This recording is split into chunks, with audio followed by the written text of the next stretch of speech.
Hello friends, next section is all about probability, which is a part of a discrete mathematics. So basically we can know that everyone knows who is a mathematician that what is probability all about. As mentioned over here, probability is the measure of the likelihood that an event will occur. So that likelihood is measured in such a way, say for example flipping a coin and the likelihood of getting heads or tails, that is a kind of a probability structure.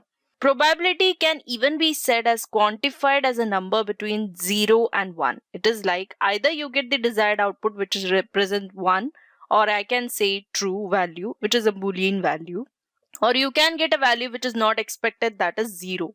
So that 0 value I can consider as the false value or another boolean value. The higher the probability of an event, the more likely it is said that the event will occur. So this is the basic understanding when it comes to probability. Now comes a picture for understanding like what is the role of Python with respect to probability. Well, I can say that data science include discrete mathematics for the evaluation and to display whatever the results is needed. And there are various set of theorems which is needed when it comes to probability.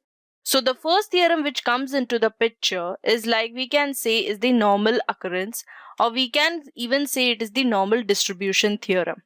So when it comes to various type of data science analysis or data analysis through Python, so first theorem which we will be focusing now is normal distribution theorem. Where is normal distribution theorem being actually used? I can say that normal distribution theorem is used widely when it comes to research analysts who get the idea of the probability with the exact value. Say for example, as I give you like taking a queen from the cards, or it getting the probability of heads and tails.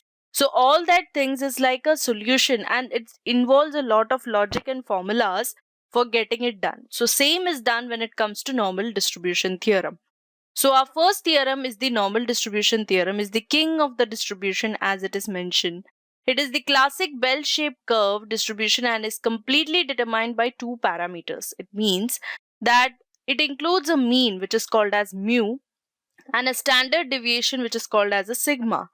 This means that whenever the bell is centered and the standard deviation of how wide it is, and that needs to be calculated in the systematic manner. So this is the standard distribution function where f of x with respect to mean mu and sigma is like 1 divided by square root of 2 pi sigma with the exponential. So exp stands for the exponential value of x minus mu, that is the mean value, divided by 2 sigma squared. This is kind of a complicated formula, but it's very important for the research analysis to take place. So how to do this and how to plot a particular normal distribution curve with respect to Python is what we will be focusing now in our next chapter. So let's get started about the normal distribution theorem and its representation in Python, like representing charts. We can say the data visualization system in Python in our next chapter.